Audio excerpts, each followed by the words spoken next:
The Washington Redskins select Robert Griffin III, quarterback, Baylor.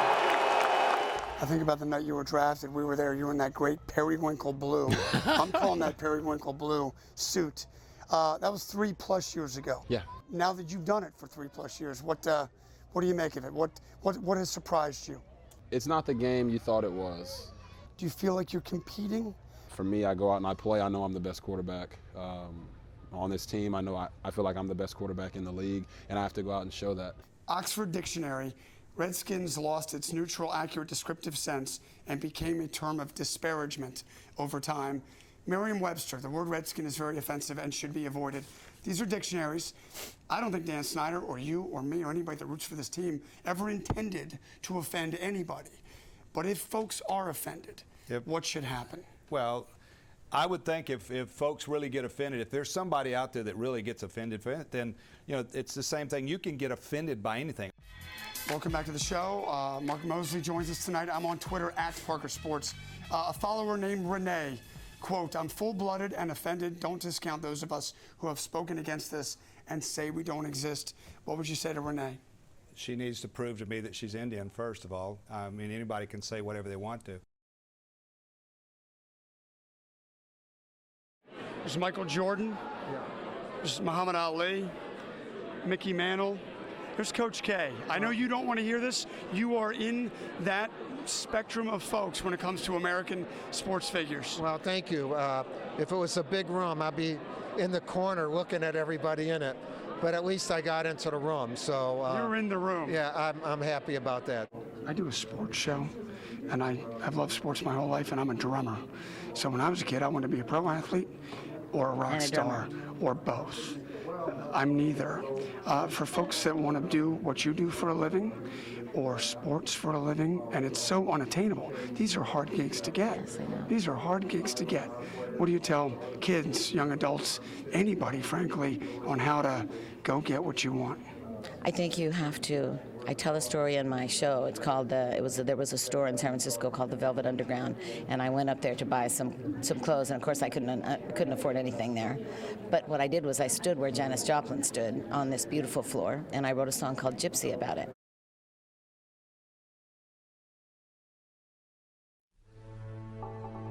The following is an ABC7 Sports Special presentation.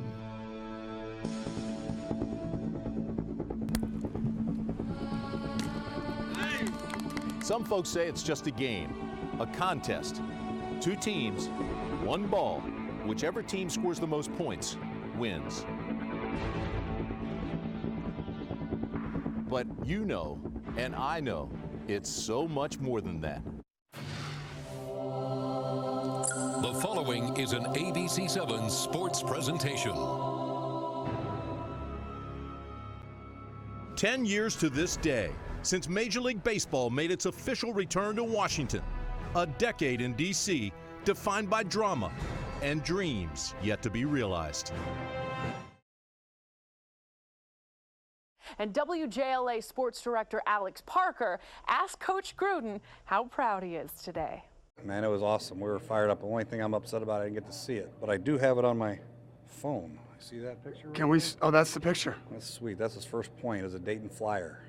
Well, to me as a dad to know that he'll always have at least one. That's right. You know, he played a minute. He's averaging a point a minute. That's pretty good, right? One of his managers or something did a video of him. Joe, how is life as a college scorer? It's great, same old. The only thing different is my Twitter blew up for a day. That's about it. I got a couple high fives walking to class. My teacher said congrats. I'm big time now. Love to see it. I'm big time now. What do you think of that? He's big time now.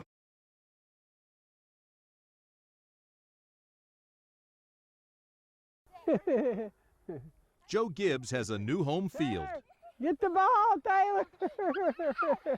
And it has plenty of advantages. I think it's great to know that I'm going to be here for a lot of time with them. Here is Davidson, North Carolina, just outside Charlotte, about 35 miles from where Joe Gibbs was born. And them, they're the grandbabies, as Joe likes to say. We're going to wind up with 8, I think. So Pat and I, we got a full quiver here. It's exciting. One of the kids gets extra attention from Joe. Taylor Whaler! 3-year-old Taylor, who 1 year ago was diagnosed with leukemia. You know, when he got sick, it kind of, it made all of us kind of think a lot about life. Taylor underwent months of extensive chemotherapy. In August, his hair was gone. Fast forward 5 months, the treatments are less intense, and his prognosis is excellent. He's still on chemo, but it's very well tolerated. He's grown his hair back, and he's kind of got a stable body weight now, and he feels well and looks well. While the resemblance between Joe and Taylor isn't lost on anybody, I think he does look quite a bit. Everybody tells me that, so. Neither is their bond. Joe already has called me from Washington last week and said, now when's his next spinal tap? I want to make sure that's on the calendar. He likes to be there for those things. It's just good to have him back. For Taylor, yes, but I think for the other boys too, and just being there and being a part of their lives. I know he missed that so much. Other than the inevitable on-field instruction, get him, Ty! Gibbs vows his coaching days are over, and in their place, a lot more face-to-face time. I'm just picturing Joe peering through my back window with a Starbucks bag full of snacky poos, as he calls them, and ready to take a kid or two. I mean, we joked about for Christmas getting him a booster seat and a car seat. Now, 1 week removed from retiring from the Redskins, Gibbs knows he's made the right call. I think it kind of gives me a feeling that this is what's really important, you know, in life. And I got to say this, God saves the best for last.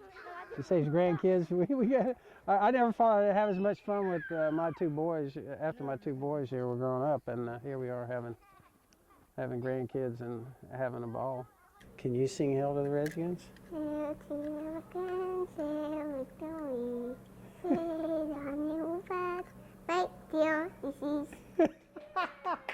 Yes, Taylor, you did good, boy. When I first told people, nobody believed me that I wanted to do this. This amazing feat took its toll physically. It destroys your joints, your muscles. If your body isn't tough enough, then it can just really, really hurt you. And emotionally. I'm going to get choked up. Sorry. Langley High School junior Andrew Shapiro set out. I've been working 7 months every day to do this. I didn't think failure was an option for me. To set new world records. For most pull-ups in 6 hours, 12 hours, and 24 hours. To raise money to fight cancer. Andrew's father, Alan, is a colon cancer survivor. He's a compassionate son. He's a compassionate brother. Andrew prevailed. 3 world records, pending Guinness verification. In all, 7,306 pull-ups in 18 hours. And his dad was there to help pull Andrew through. Seeing him there the whole time is really great. He raised, over $5,000. Andrew says he is still coming to grips with what he accomplished. A world record holder and son who wouldn't quit. And when you see a child accomplish his goals as a parent, that has to be one of the best feelings you can ever have. It's great when you accomplish goals, but when your child accomplishes those goals, that has to be something that you'll never forget. I'm really proud of you.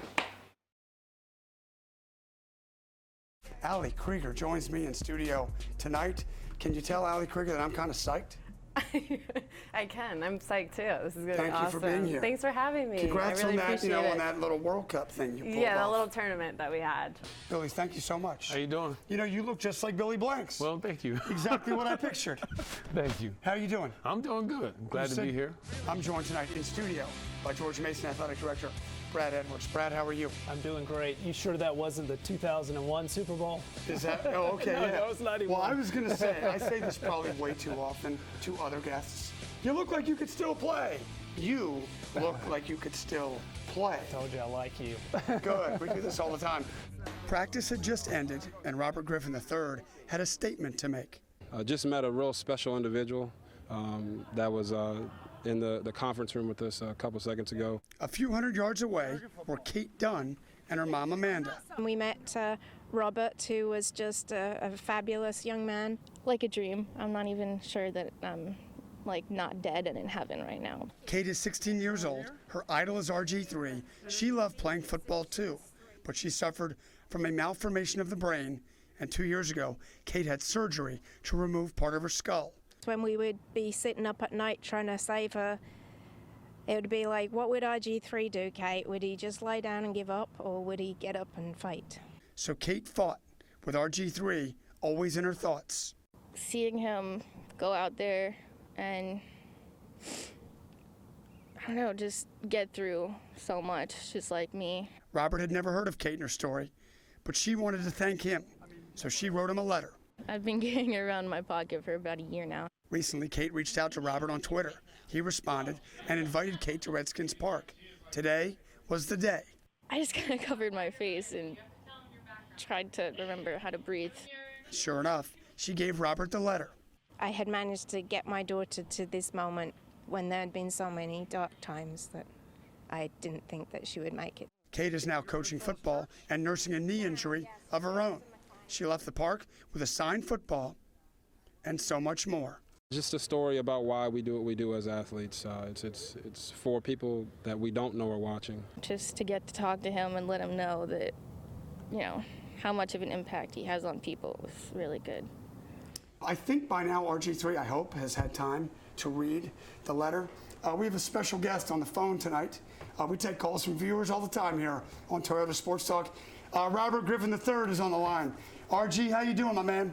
I'm doing good, brother. How you doing? I'm good. You've probably heard Kate and Amanda here. Kate just said she feels complete now that she has met you. That is some heavy stuff, Robert. How do you sort of reconcile today? Yeah, man, that is some heavy stuff, and you know, having had a chance to read the letter, or as I told her, it looked more like a manuscript. But having a chance to read that, you know, it just added to the weight.